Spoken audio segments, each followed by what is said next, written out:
Good morning, students. Today we will discuss the chapter number 7 of English. Okay. So this chapter is about the Dandi March that was started by Mahatma Gandhi. Okay, against the laws, some laws that were made by the Britishers. Okay, and what was the law? The law was about the salt. Okay, the Britishers they had made a law that Indians would not make their own salt, and they had to buy the salt from Britishers. Okay, but Indians could make their salt easily because India is surrounded by water on three sides, so much more salt was always available. But Britishers made a rule that Indians would buy the salt from Britishers. Okay, they will not make their own salt. So this was opposed by Mahatma Gandhi. So in this chapter we will learn how he opposed it. Okay, so the people of India fought many battles before they finally won their independence from the British. Some battles were violent and many people were injured. Mahatma Gandhi taught people how to fight using non-violent methods. Read on to find out one of the ways in which he did this. So many battles were fought for our independence. Okay, so many of them were violent and many of them were non-violent. So non-violent battles were followed by Mahatma Gandhi. Okay. On 31st January 1930, Gandhiji wrote a letter to Lord Irwin, the Viceroy of India. He wrote the letter on behalf of Indian people and pointed out many unjust things the British were doing. One of them concerned salt. So first what he did, he wrote a letter to Lord Irwin, who was the Viceroy of India at that time, and he told him about many unfair things. Unfair means भेदभावपूर्ण. Okay, जो अच्छी नहीं थी, जो चीज़ें ठीक नहीं थी, unjust, unfair things that were happening, that were being done by the Britishers against the people of India. One of the complaints was about the salt. Salt is made from seawater. It is used to make food taste better. Since India is surrounded by seas on all three sides, salt should be easily available to most of the people. But the British had taken control on the salt factories all over India. Indians were not allowed to make their own salt. Not only they were forced to buy own salt from the British, they also had to pay tax on it. Gandhiji was very upset. He requested Lord Irwin to accept the demands he made in his letter. If not, he said he would break the salt law and encourage all Indians to do the same. So what happened? He wrote a letter to Lord Irwin, and in that letter he mentioned that the law that you have made about the salt, that is not fair. Okay, Indians can make their own salt, but you are forcing Indian people to buy salt from you. So Britishers, they forced the Indian people to buy salt from them, and not only to buy the salt but to pay heavy taxes on that. Okay, tax also, buying plus taxing. So this made Gandhiji concerned and he was upset. So he requested, and then he wrote in his letter that if you will not accept my demands, our demands, then we will break the law, and I will encourage all other Indians to also to break the laws. Okay. When Lord Irwin received the letter, he said, I will not change one law set down by our government. So Mahatma Gandhi decided to put his plan into action. So Lord Irwin, what he did, he denied to change the law. Okay, he decided not to change the law.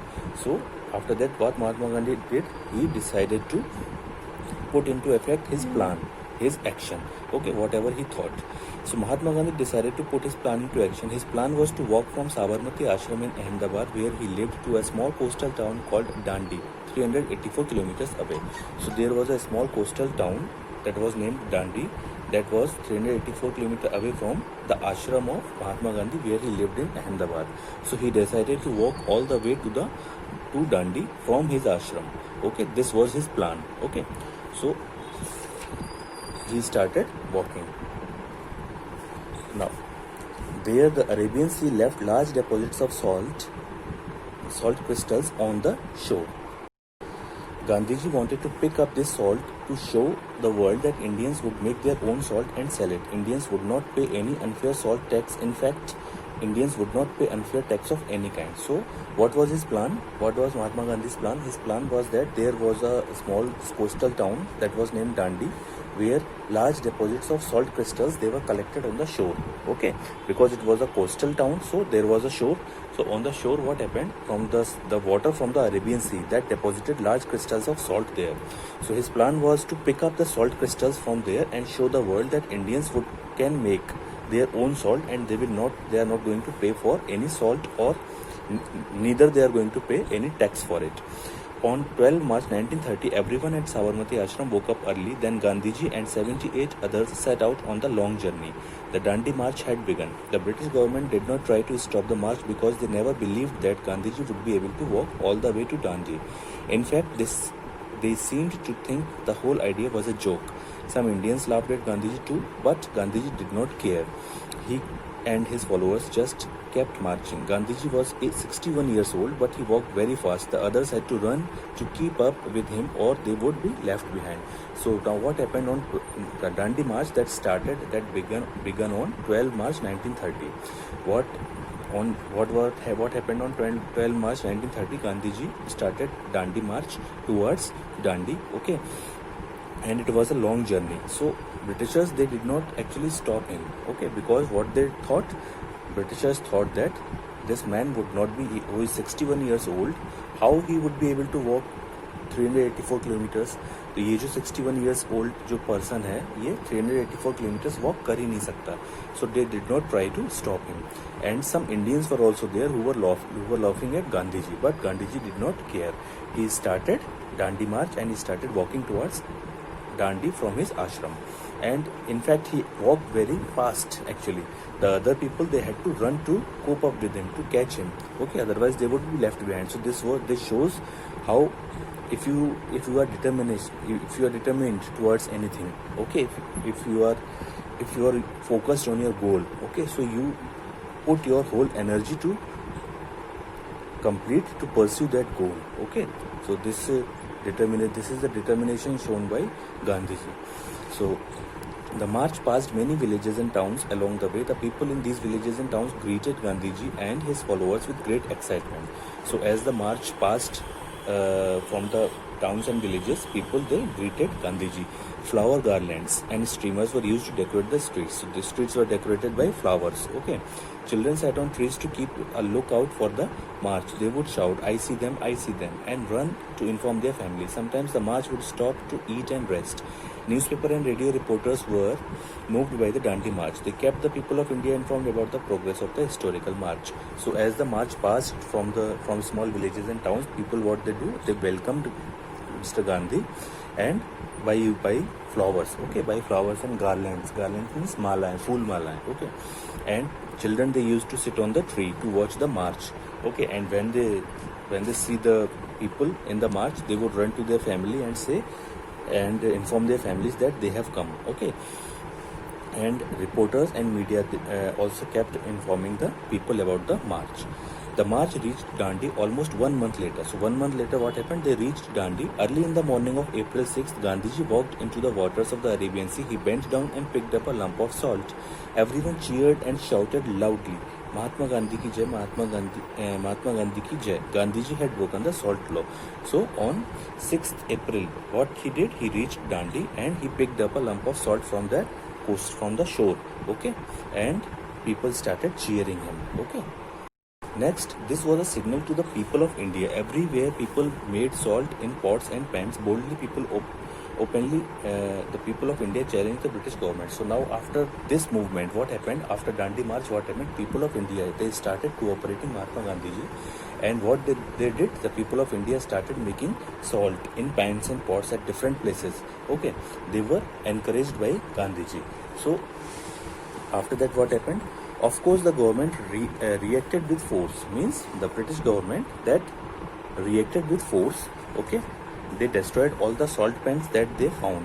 But the people resisted them. No matter how many salt pans were destroyed, more came up. No matter how many people were arrested, more appeared. Thousands of men and women joined this movement. So now this movement had turned all the things in favor of Indians. Okay, so Indians, they started making salt in different pans and pots and at many places.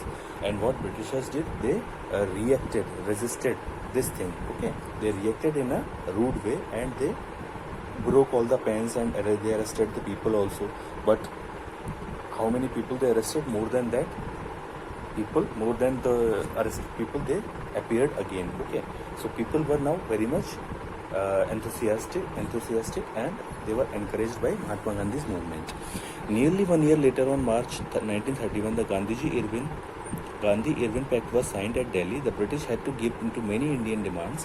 One of these was that Indians could make more salt. What guns and soldiers could not do, Gandhiji had done quietly and patiently.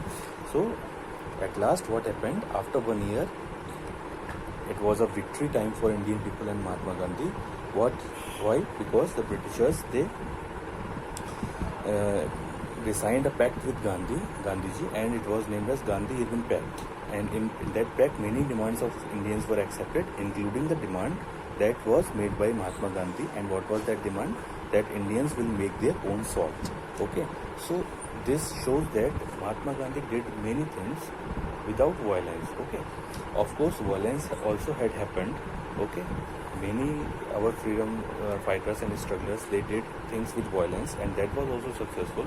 But in this chapter we come to know how Mahatma Gandhi did everything with patience and calmness. Okay, without any violence. So this was actually the power behind his thought, his determination. Okay, so children, we have completed this chapter. It was very good. Okay, and we have come to know how we can solve the problems quietly and easily, patiently, without any fight and violence. So whenever you face any type of difficulty in your life, any type of problem in your life, don't try to go to the path of violence. Okay, there is nothing in violence. Suppose if you are facing any problem, any trouble with anyone or someone else, so what you have to do, you have to think quietly and patiently. Okay, and you have to think, how can I work out it quietly, without any fighting, without any quarreling or violence, without any problem. So this chapter teaches us this thing. Okay,